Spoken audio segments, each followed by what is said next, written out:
BJP ഭരിക്കുന്ന സംസ്ഥാനങ്ങളിലെ പോലെയോ അല്ലെങ്കിൽ വടക്കേ ഇന്ത്യയിലെ പോലെയോ മാധ്യമങ്ങൾ തങ്ങളുടെ ചൊൽപ്പടിക്ക് നിൽക്കുന്നില്ല എന്ന് കാണുമ്പോൾ, യഥാർത്ഥ വസ്തുതകൾ അവർ പുറത്ത് കൊണ്ടുവരുന്നു എന്ന് കാണുമ്പോൾ അവരെ ഭീഷണിപ്പെടുത്തിയിട്ടും അതുപോലെ തന്നെ അപകടപ്പെടുത്തിയിട്ടും തങ്ങളെ ചൊൽപ്പടിയിൽ നിർത്താൻ വേണ്ടിയുള്ള ഒരു ശ്രമമാണ് ഇപ്പൊ BJPയുടെ ഭാഗത്തു നിന്ന് നടന്നുകൊണ്ടിരിക്കുന്നത്.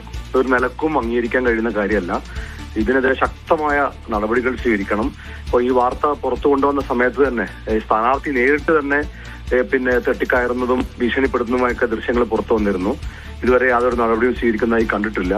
ഇത്തരം ആളുകൾക്കെതിരെ BJP ആണെങ്കിലും ആരാണെങ്കിലും അവർക്കെതിരെ ശക്തമായ നടപടി സ്വീകരിക്കുക. മാധ്യമപ്രവർത്തകരുടെ സ്വാതന്ത്ര്യം, അവരുടെ സ്വാതന്ത്ര്യത്തോടുകൂടി വാർത്തകൾ റിപ്പോർട്ട് ചെയ്യാനുള്ള അവരുടെ അവകാശത്തെ നിഷേധിക്കുന്ന നിലപാടിനെ ഒരു നിലക്കും അംഗീകരിക്കാൻ കഴിയാത്ത ഒരു സമീപനം സ്വീകരിക്കുകയാണ് സർക്കാരിന്റെ ഭാഗത്ത് ചെയ്യേണ്ടത്. പക്ഷെ നിർഭാഗ്യവശാൽ ഇത് ഉണ്ടാകുന്നില്ല. ഏറ്റവും അടിയന്തരമായി നടപടി സ്വീകരിക്കണം എന്നുള്ളതാണ് ഈ അവസരത്തിൽ ആവശ്യപ്പെടാനുള്ളത്. നന്ദി PK ഫിറോസ്.